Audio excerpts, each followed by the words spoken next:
जमीयत जा तराना मां तहे दिल सां पयो गाया। जमीयत जा तराना मां तहे दिल सां पयो गाया। जमीयत जा तराना मां तहे दिल सां पयो गाया। जुदाई हिन जमाअत खां मुस्लिमा मौत जे भाया। मुझे साईं हजरत मौलाना खालिक दाद बुरे साहब जी फरमाइश न करे वडे आवाज सां चओ सुभान अल्लाह। जुदाई हिन जमाअत खां मुस्लिमा मौत जे भाया। जमीयत जा तराना मां तहे दिल सां पयो गाया। जमीयत मुंहिंजी जान न पर दिनो आजी खे जापो। जमीयत मुंहिंजी जान न पर दिनो आजी खे जापो। जमीयत मुंहिंजी जान न पर दिनो रूह खे जापो। भला पोए रूह जे रिश्ते खकत जे कीअं गांधा पो।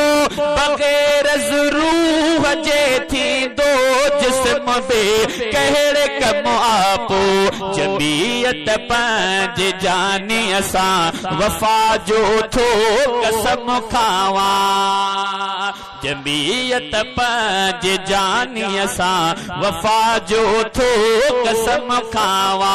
घणाई आलिमन ऐं हाफ़िज़न जी भी जमीयत में ऐं कसरत कुर्ब हक़ में कामिलन जी भी जमीयत में। कंदे गण छा गणे तूं सालिहन जे भी जमीयत में। भरल हर तरह जे नेमत सां ये ॾिस तूं बहर बेपाया। भरल हर तरह जे नेमत सां ही ॾिस तूं बहर बेपाया।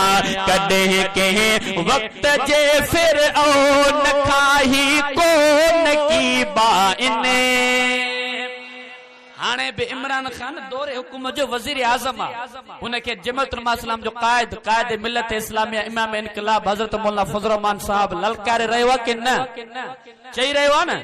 इहा ॻाल्हि थो करे कंहिं बि वक़्त ते फिरौन खां इंशाअल्लाह अल्हम्दुलिल्लाह जमीयत जो क़ाइद हुजे जमीयत जो कारकुन हुजे कॾहिं बि कोन किबाईंदो। कॾहिं कंहिं वक़्त जे फिरऔन खां ही कोन की बाइन।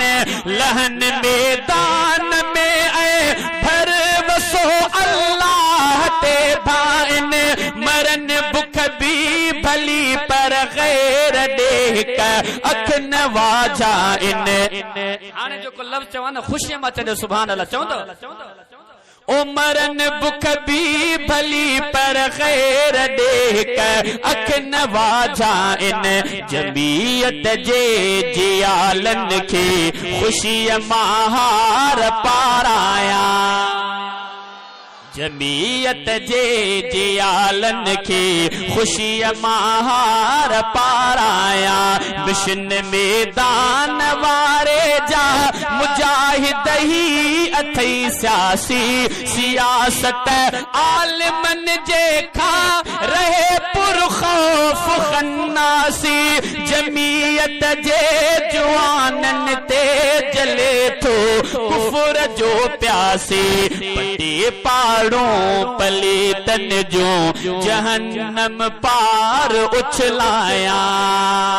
पटे पाड़ों पलीतन जो जहन्नम पार उछलाया। आखिरी मिसरो वडो कीमती दिल जे कनन सां ने मिसर के बुझो। शायर चे तो मरण खां पोइ भी मुझे कब्र ते लिख जो ही यारो। मरण खां पोइ भी मुझे कब्र ते लिख जो ही यारो।